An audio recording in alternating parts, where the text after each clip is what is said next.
Welcome to IP Goes Pop, your source for exploring the interface between intellectual property and pop culture. The IP Goes Pop podcast series is created and produced by Volpe Koenig, an intellectual property law firm based in Philadelphia, Pennsylvania. Visit us at vklaw.com. This program should not be considered legal advice. Please consult an attorney for your specific situation. And now your host, intellectual property attorney, Michael Snyder. Greetings and cheers, listeners. Welcome back again to another episode of IP Goes Pop. That is the podcast that tries to find the interface and the interplay between patents, trademarks, and copyrights, and movies and music and television. And we've done video games. And we're going to talk about sports, not today, but at some point. Today, we're staying in the world of music. I am the host of IP Goes Pop. This is Michael Snyder of Volpe Koenig. Joining me today is Robert Leonard, my fellow shareholder. Hello, Rob. Hey, Mike. How are you? I'm good. Thank you for coming up with this topic. This topic actually came from Rob. It's a great one, really interesting. Kind of goes into the history of music, too, which we'll talk about. But just a little disclaimer here that, again, this is not legal advice. If you need legal advice, please seek and engage an attorney. But it is interesting and fun. At least we think so. Let me set the table a bit for this episode of IP Goes Pop. Here, IP Goes Pop might be trying to take back the music, or at least attempting to take back the music. You know, the music industry, of course, has a very interesting history. There are many tales along the way of young artists, singers, songwriters getting their first big break in the business. And this could be, by the way, what we're going to talk about today could apply to any business, I suppose, but we are going to focus on the music industry. It's, the stories of when you are a younger artist or just starting out and you don't have a lot of negotiating power. And music companies, or the people who historically wanted to get their to get the music out for you because you didn't have a vehicle to do so other than, maybe on a subway platform with your open guitar case kind of busking. But other than that, if you really wanted to distribute your music, you really had to get involved with a music company or record label. Of course, we've talked about music before on IP Goes Pop. Music is covered by copyrights. So music, lyrics, songs, they're covered by copyrights. And you have copyrights as soon as you record your music or write down the lyrics to your music. Any way you fix it in a tangible medium. And you get this bundle of rights, which Rob and I are going to talk about today. You have this, if you think of copyrights holding in your hand, you kind of have a bunch of rights. And what are they? You could reproduce it, you could copy it, you can distribute it. You can make what we call derivative works of those rights. So all of these things are going to come into play. Now, Rob, I did want to take a time out here. We do have daughters of similar ages. My daughter's 12. You have two, correct? Yeah, that's right, Mike. 12 and 15. And, we'll talk about Taylor Swift, but they're definitely both Swifties. So, they're always interested in music. And I know your daughter's a musician as well, right? She does have an all-girl rock band, as most 12-year-olds should, but most do not. A little plug there for her rock band. But what I was thinking is, we're going to talk about the recording industry, and I think that our daughters get their music delivered a lot differently today. Really, they could get it delivered anywhere. Sure. Yeah. I mean, I definitely remember, I think in mid 80s, my first CDs I got from, the mail away service was like Bon Jovi and Guns N' Roses. And, today they're streaming through their phones and their laptops, just totally different model. And I think there are also a lot of artists now that are direct, if you will, to the net, direct to the internet, where they are foregoing. And this will get up to the Prince conversation too, which I think is interesting. They're foregoing the whole model of the record industry, which is kind of being broken down and rebuilt, and just doing it themselves and releasing it themselves, because you can record at home. You can have your own studio at home. I mean, we're doing this podcast over the internet in an internet podcast studio, if you will. So I mean, I think like Billie Eilish is a good example of that sort of model, right? I mean, huge pop star now who basically her and her brother just recorded tracks in their house. I think she's the perfect example. I think that not only did she do it, but she did transcend it, kind of crossed over to the normal channels, if you will, to the point where she was winning, all of the awards.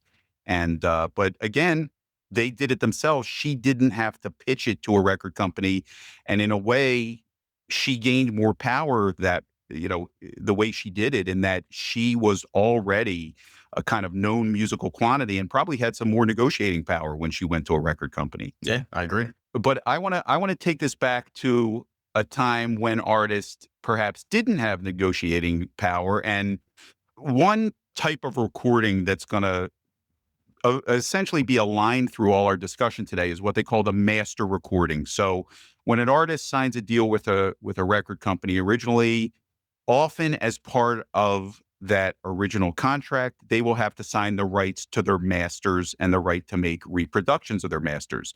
The masters are when they go in the studio and make the initial recording that is going to be the basis of, either in the past it was vinyl records, or then CDs, then MP3s, and whatever format we're going to have in the future. But that master recording is really the groundwork and the base and the model from all their future music from which it's going to come to. And as one can imagine, when a new artist starts their career, they just want to be produced. They just want to get out there. They want to be able to perform. They want their music heard. So you often are in a position where you're signing away some things, some rights, as an artist, that you perhaps didn't think through, or if you did think through, perhaps you don't have the negotiating power in the beginning to demand the right to own your music. And just as some background to all of this, to this day, the Beatles, that are the remaining Beatles and the heirs of the remaining Beatles, are still in disputes over publishing rights and the rights to their music. Yeah. So Mike, I think it might be helpful, to talk about what it means to own your music, and what are publishing rights and what are the masters, right? So if I write a song, and I fix it in a tangible medium, according to copyright law, I own certain rights in that song, right? And publishing rights, I think are one thing. And then if I go to record that song, I sign a record deal and I go into a studio and actually make a recording of that song. And that's going to be the recording that's released to like the radio stations and things like that. That's what's called the master recording, right? So when we talk about masters, that's what we're talking about, correct? That's right. That's right. It's it kind of, for lack of a better word, the template from which future recordings can be copied from or reproduced, or if you wanted to do, let's say, a live version or a performance, it's the initial recording that later recordings may be based on. And it becomes very valuable because, as we're going to talk about, some rights are restricted based on who had the initial rights to those master recordings. So first up, as far as the specific artists and their stories we're going to talk about today, Taylor Swift, I'm calling this section, Taylor Swift is never, ever, ever getting back together with her old record company. Rob, if you could set up this discussion a little bit with, very broadly, what happened with Taylor Swift and how she ended up in her, I guess, it's kind of interesting. For someone who really strikes me as a very nice person, and I do like her music, and we listen to it around the house all the time, she does get into some disputes with people. I'm not pointing the finger. I'm not saying it's her. I'm just saying it happens. Yeah, I guess there was this was sort of big news back in November of 2019, where Scooter Braun, who is a music manager for, I think, the likes of Justin Bieber and some other, popular stars, he put together an investment fund that essentially purchased the record label that had initially signed Taylor Swift back about 10 years ago now, I believe. Well, one thing that's interesting here is Taylor Swift let it be known even prior to this that she really wanted to own all her original music. So her first 6 albums were owned under her original contract. And then she was able to break away, but she was always concerned as to what would happen to those first 6 albums. Right. And those were recorded under Big Machine Label Group. I believe that was the name of her label at the time. And it turned out that someone in the industry who she apparently, was not particularly friendly with, or she was concerned what they would do with her music. And of course, as the artist, she wanted control. And when we get to Prince, we'll talk much more about someone who is particularly controlling about their image in music. So her package of her original music, if you will, or her early kind of more country songs, ended up in the hands of someone who she was very upset about that. And then ultimately, I believe there was something that occurred where she wanted to perform these songs. Yeah, I think it was like the American Music Awards was doing some sort of, artist of the year type thing. And she wanted to record a medley of those songs, or, not record, but perform at the show. And there was some, debate about whether that was a recording of those songs. So I think that sort of boiled the issue up to the surface. So as you can imagine, you have it's your history. You're the artist. It's you. It's your history. You want to play a retrospective of your career. And now, if you are to play those songs, or she found out if she were to play those songs, she would owe the very person who she believed kind of, for lack of a better word, took her music. She would have to pay them for the right to play her own songs. So first of all, let me ask you, is that even allowed under copyright law or contract law? And what can you do to get around it? Is there a way to get around it? Yeah, I mean, I think you got to look at the agreement that she initially signed with her record label when she was a young, not even a star, when she was just a young recording artist. And I think a lot of the times the way these contracts work is, the record labels are investing a lot of money and taking a lot of risk in developing their talent. And we'll talk about it with Prince and others, but a lot of times the contract terms are not in favor of the artist. So I think a lot of times the recording masters, the actual recordings of the songs, are owned by the labels.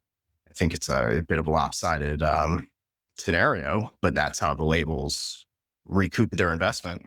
You hit on, though, it's not just someone trying to take advantage, or it's not just the music industry trying to take advantage, although to the outside world and certainly to the artists who want the rights to the music back, it's not really just the case. You raised a great point that, first of all, you have to have the vehicle to get the music out there. If you had not had this record label, your music could not have been released. Now, that might have changed in, the Billie Eilish situation.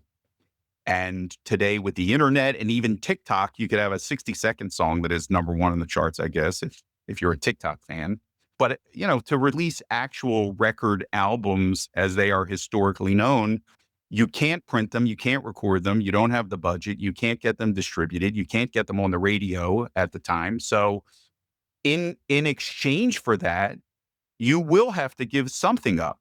And I think part of these issues are how long that lasts. I think people at the time, I mean, she was a teenager when she recorded her early, more country pop type albums. Maybe you're not even thinking into your 20s, I won't be able to use or if I want to use my music again, I won't control it. Somebody else will. Yeah, and I think that's true of, Taylor Swift and Prince and Tom Petty and, some of the others we'll talk about. Like, as their careers progress, they have a lot more power in the negotiation.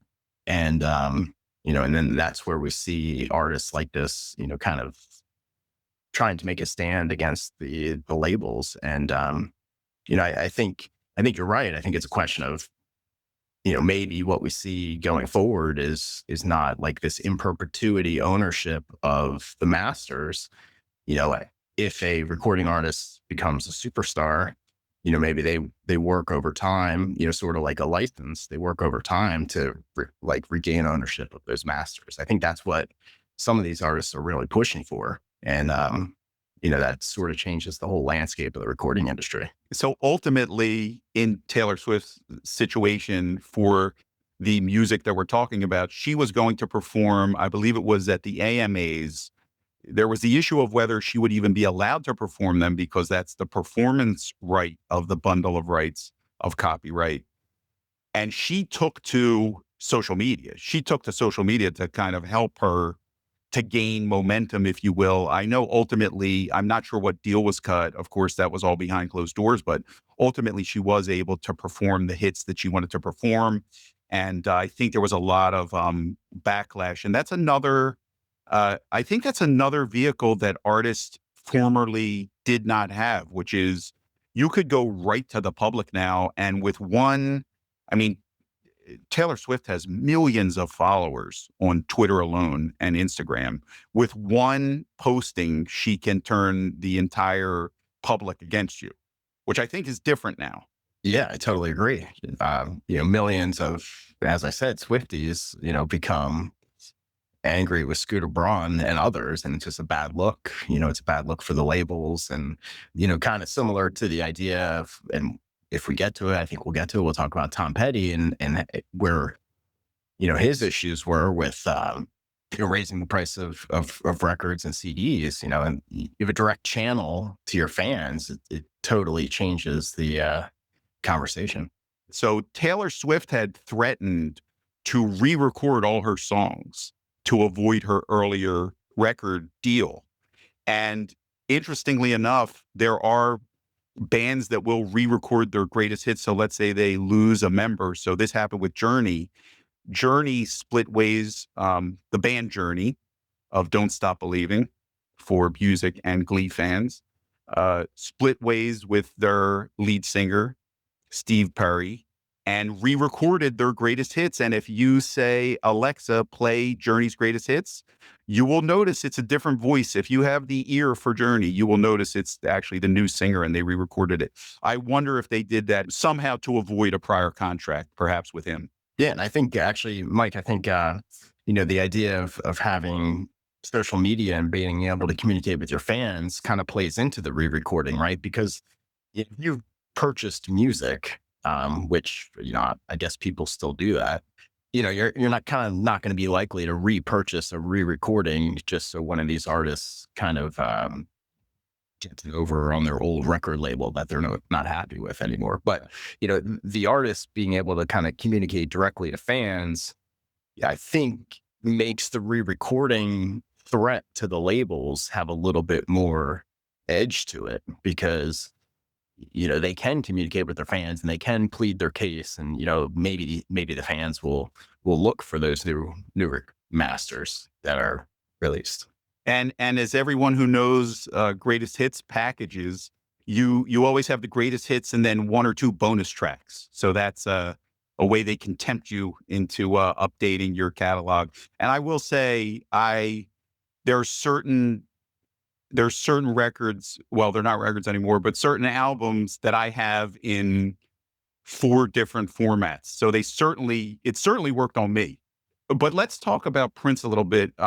Certainly he was his own artist and he was a big advocate of artist rights. Now, he also had a dispute over ownership of his music, among other things. And I guess, Rob, his strategies were a little bit different. Well, what are some of the things he did to just make it very hard on his record label that he was having a controversy with? Yeah, I'm actually not much of a Prince fan, Mike. Let's see if you remember any of it. Look, anyone watching music at the time, I mean, if you remember any of this, Prince at the time, he changed his name to a symbol, to an unpronounceable symbol, so that he would try to wrestle the rights away from his record company. He also wanted control of all of his music. He actually fought in the beginning to control his music, but he was very much, we're talking about a person who played every instrument on some of his records. So when you talk about control, this was definitely a guy who thought about control.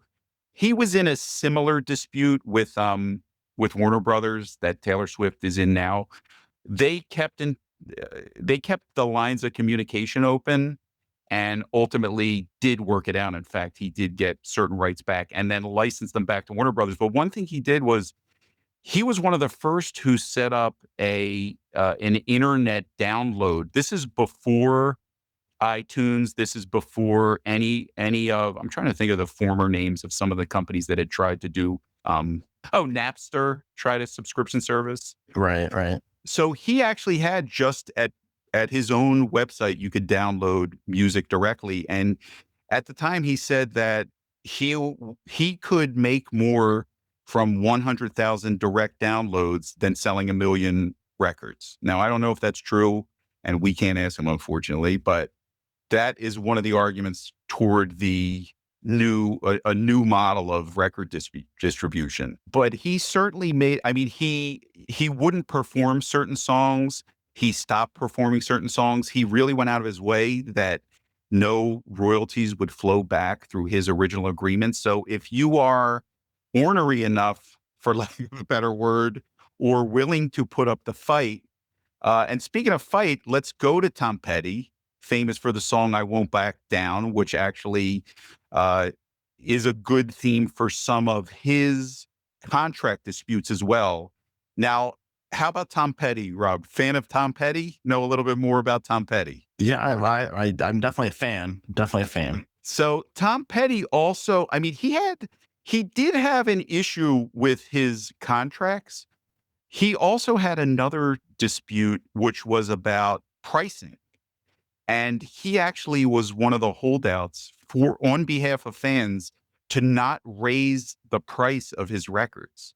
Yeah, true fan favorite. I mean, yeah, I remember CDs going from, I don't know, $13.99 to $14.99.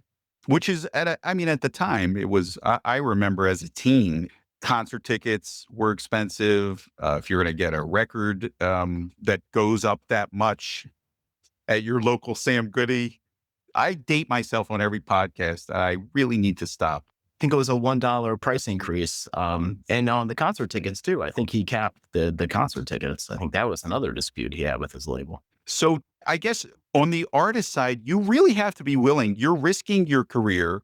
You're going to, if the fans can't hear your work or you're not going to tour, they're going to get upset and perhaps even lose your fan base or lose interest in your music. I don't think that was going to happen with any of these kind of icons of music, but they could slowly but surely turn, if you will.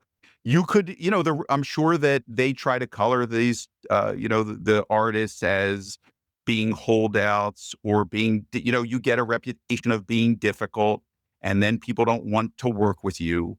Of course, Prince and Tom Petty ended up in the Rock and Roll Hall of Fame. So it all, in a way did work out. But he held out on a contract for the right of the fan to not pay more. And he is certainly a throwback. And a lot of his side projects were, the Traveling Wilburys, where he's with Jeff Lynne of ELO and George Harrison, which you may have heard of a band called the Beatles, and Roy Orbison of Pretty Woman and other fames. So he's definitely a musical throwback, and he kind of wanted to keep it, with its roots, if you will. But I guess at the end of the day, there's really no way to, other than to fight it out or wait it out, there's really no way for the artist to try to get back. If it's a valid contract, and let's assume that they are of an age where they're permitted to sign a contract, I mean, what kind of other options do they have through what we've seen from these kind of stories? That's a good question. I'm not sure that there's many. I think, to the credit of Taylor Swift and, Prince and Tom Petty, but I mean, I think particularly Taylor Swift, just, sort of educating, the consumers, but also presumably, their fellow kind of talent to be on the lookout for these types of issues that are certainly lurking in the industry. I also think that their stories, and we see this in other areas of law too, but these are much more public disputes. Their stories are something when you are a young artist, you may now have access to seeing these, what occurred in these disputes in public. And when you're sitting down for the first time, when you are negotiating, hopefully you have an attorney or agent or business person helping you. Maybe you have all three. Maybe you have a PR agent and you have a stylist with you at these negotiations. I'm not sure how they go because I never pitched a record before or had a song that a record company wanted, but you can think of a situation where now they're going to ask more questions. Maybe up front they are going to ask that the rights revert to them earlier, or there are certain triggering events that the master rights go back to them, or they have the right to perform them live. So you can really, when you're writing a contract, I mean, you can carve out all different types of exceptions, or they could just tell you,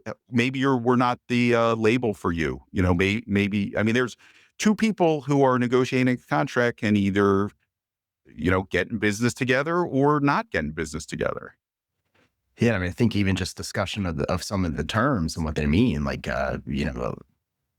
18-year-old musician probably doesn't really understand what is in that bundle of rights that you discussed earlier, right? So just kind of having that knowledge to understand the contract, I'm sure, is helpful. There was I don't know if it's still on, but VH1 Behind the Music, and inevitably in every single episode, the musical artist, whoever it was, from TLC to boy bands to whoever, would discuss their first contract and how, they would release an initial album that sold 2 million copies, and then they would end up owing the record company $1 million somehow. Doesn't sound right. I did want to tell one story, which is about purchasing back the rights to your music. And this may be an apocryphal story, but I'm going to tell it anyway. So the way the story goes is that on the set of the Say, Say, Say music video, which was a duet by Michael Jackson, you may have heard of him. He made some songs. And then Paul McCartney of the Beatles, mentioned them before. But they were talking about, Michael Jackson was saying to Paul McCartney, both very successful musicians, what's a good thing to invest in? And Paul McCartney said, well, I'll tell you what I'm going to do. As soon as I have enough, I'm going to buy back the rights to my original music. I'm going to go to the record, I think it was Sony at the time, and I'm going to, I'm going to purchase back the rights, and I want to own my music. And Michael Jackson said, oh, that's a good investment. He said, sure, then you have control over your music. You could license it. If you do commercials, you could do commercials, things like that. So cut to a couple months later, and Michael Jackson purchased the Beatles catalog from Sony. So it was a good investment, it turned out. I think ultimately it reverted back to Sony after some financial troubles. And I believe now that Paul McCartney was able to finally, after all these years and being, a pop icon, get the rights to his music back. But it shows you how hard it can be to navigate this world of licenses and contracts and rights. Yeah, and that's interesting too, Mike, because you've seen in the news quite a bit, I feel like recently, acquisitions of music catalogs.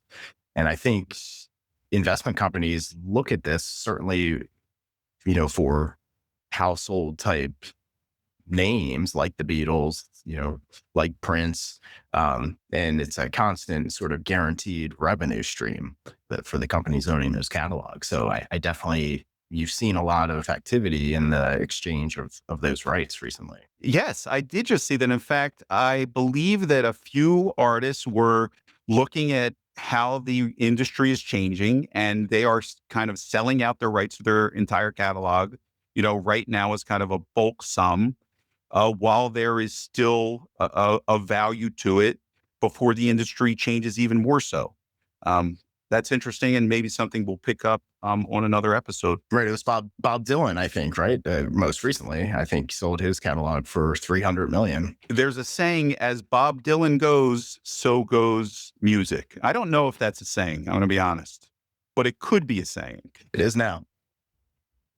Any final thoughts? I think, final thoughts for young artists would be, and I mean, you mentioned it just a second ago, when you do go to negotiate that contract, I mean, obviously you're going to be excited, but I think you have to have some knowledgeable people in the room with you to make sure your rights are protected. I think that's excellent advice to anyone starting out. I think it's really important to have, trusted advisors who are going to ask the right questions from all.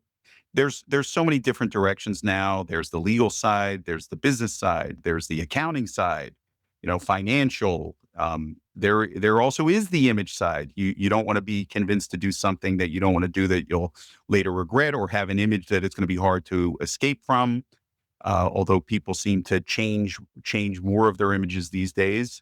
But with that said, if there's takeaways from this episode of IP Goes Pop, it's the music industry, and as we'll talk about on future episodes, the movie industry, the TV industry. There's all different types of pitfalls and tricks and traps.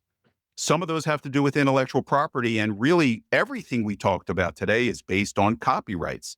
Who has the right to produce these songs, to perform them live, the performing rights, reproduce them, re-record them? It really all comes down. It all comes back, and that's why we have this podcast. So for Rob and I and everyone at Volpe Koenig on this episode of IP Goes Pop, keep listening to the music.